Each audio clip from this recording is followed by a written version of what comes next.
Assalamualaikum warahmatullahi wabarakatuh. Selamat pagi menjelang siang.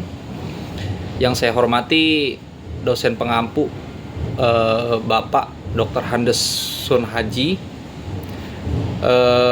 Perkenalkan, nama saya Muhammad Novandi dari Prodi Manajemen dengan nomor NIM 2892 550051.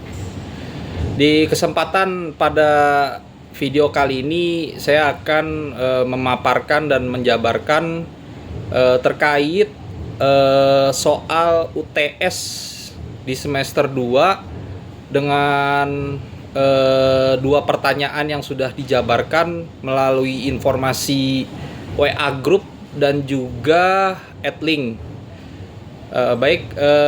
Untuk hari ini saya akan menjabarkan dari mata kuliah Bank dan Lembaga Keuangan terkait dua pertanyaan dari UTS tersebut.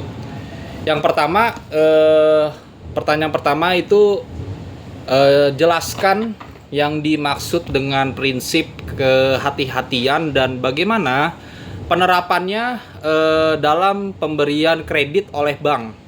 Ya. Dari penjabaran tersebut, prinsip kehati-hatian itu merupakan dasar operasional bank. Pengertiannya di sini, kehati-hatian adalah pedoman dasar operasional bank yang mewajibkan seluruh kegiatan di bank itu sendiri dilakukan secara cermat, teliti, dan mempertimbangkan segala resiko yang mungkin timbul guna untuk menjaga keamanan data dari nasabah, kesehatan keuangan bank, serta stabilitas sistem perbankan sesuai dengan peraturan Otoritas Jasa Keuangan dan Undang-Undang Perbankan. Lalu untuk penerapan dan pemberian kredit tersebut dilakukan melalui beberapa langkah, yaitu yang pertama, melakukan penilaian kelayakan calon debitur atau nasabah dengan pendekatan yaitu karakter, kapasitas, modal, dan juga kondisi ekonomi untuk memastikan kemampuan nasabah atau debitur itu sendiri untuk melakukan pembayaran atau cicilan. Yang kedua, itu menetapkan jumlah kredit sesuai dengan kemampuan debitur dan batas resiko yang dapat ditanggung oleh bank. Kemudian untuk penjabaran ketiga itu memverifikasi dan menilai serta keabsahan hukum sebagai jaminan pengembalian.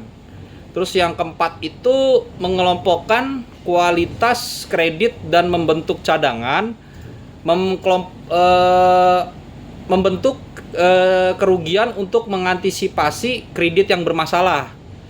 Terus yang terakhir itu melakukan pemantauan rutin terhadap penggunaan dari dana dan pengembangan kondisi debitur pasca pencairan kredit.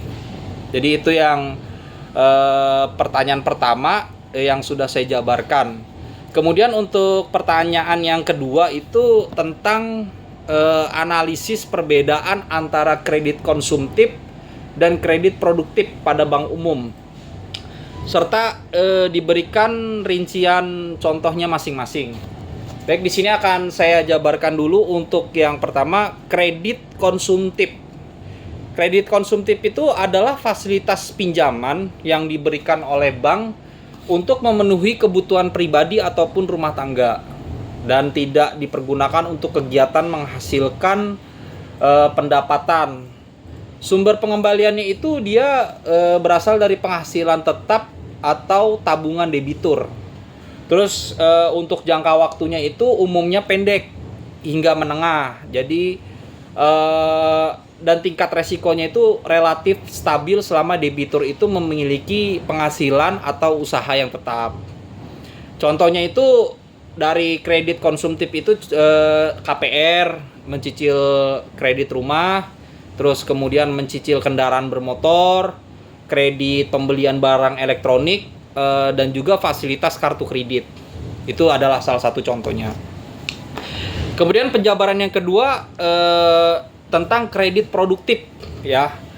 Yang dimaksud itu adalah pinjaman yang dialokasikan untuk kegiatan usaha atau ekonomi, aktivitas ekonomi. Dengan tujuannya itu menambah pendapatan atau mengembangkan usaha dari calon nasabah atau debitur. Sumber pengembaliannya itu dia berasal dari keuntungan dan omset yang dibiayai. Jangka waktunya itu dia cenderung lebih panjang sesuai siklus usahanya itu tersebut. Dan resiko beragam tergantung pada kondisi pasar, persaingan, dan kinerja bisnis debitur itu sendiri. Contohnya yang dari kredit produktif itu, yang pertama mungkin kredit modal kerja, kredit investasi untuk pembelian mesin ataupun peralatan, terus KUR atau kredit usaha rakyat, dan kredit pengembangan cabang usaha. Kurang lebih contohnya seperti itu. Baik, sekian video dari saya yang sudah dipaparkan ataupun dijabarkan terkait ujian tengah semester mata kuliah bank dan lembaga keuangan. Kurang lebihnya saya mohon maaf. Wabillahi taufiq wal hidayah. Assalamualaikum warahmatullahi wabarakatuh.